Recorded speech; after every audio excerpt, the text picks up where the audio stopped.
سورہ تغابن کا بنیادی پیغام یہ ہے کہ ایمان، اطاعت، صبر اور تقوی ہی آخرت کے گھاٹے سے بچا سکتے ہیں، جبکہ دنیا کی آزمائش، خصوصاً مال اور اہل خانہ، انسان کے ایمان کا امتحان ہے۔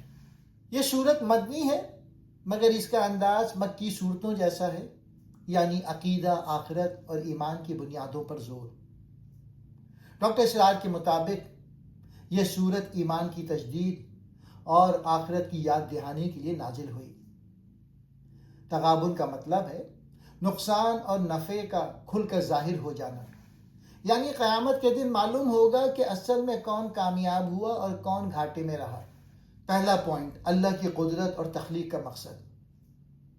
سورت کی ابتدا اللہ کی تسبیح سے ہوتی ہے، پھر انسان کو اس کی حقیقت یاد دلائی جاتی ہے۔ اللہ نے انسان کو احسان تقویم میں پیدا کیا، پھر اسے آزادی دی کہ ایمان لائے یا انکار کرے، مگر انجام اللہ کے ہاتھ میں ہے۔ ڈاکٹر اسرار کے مطابق یہ آیت انسان کو ذمہ داری کا احساس دلاتی ہے۔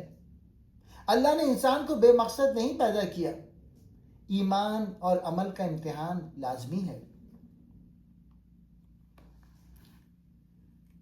ایک اور پوائنٹ، پچھلی قوموں کی مثالیں اور آخرت کا انجام۔ اللہ پچھلی قوموں کے انجام کا ذکر کرتا ہے۔ انہوں نے رسولوں کو جھٹلایا، انجام میں دنیا میں ذلت اور آخرت میں عذاب ملا۔ ڈاکٹر اسرار کے مطابق یہ آیت مسلمانوں کو خبردار کرتی ہے کہ ایمان صرف زبانی دعویٰ نہیں، ایمان کے ساتھ اطاعت ضروری ہے۔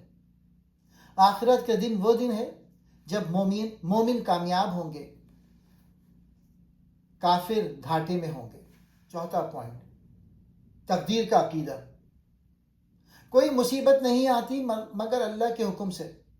ڈاکٹر اسرار کے مطابق یہ آیت ایمان بالقدر کی بنیاد ہے۔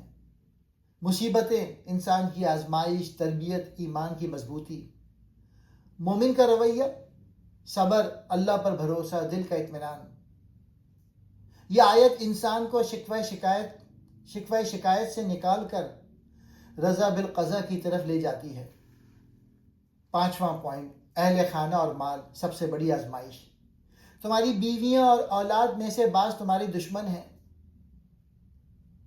تمہارے مال اور اولاد آزمائش ہیں۔ ڈاکٹر اسرار کے مطابق یہ آیت گھریلو زندگی کے فتنوں کی طرف اشارہ کرتی ہے۔ اہل خانہ کبھی دین سے روک سکتے ہیں، کمزوری کا سبب بن سکتے ہیں، دنیا کی محبت میں ڈال سکتے ہیں، مگر اس کا مطلب یہ نہیں کہ وہ حقیقی دشمن ہیں، بلکہ امتحان ہے۔ ڈاکٹر اسرار کی وضاحت، گھر کا ماحول انسان کے ایمان کا سب سے بڑا امتحان ہے۔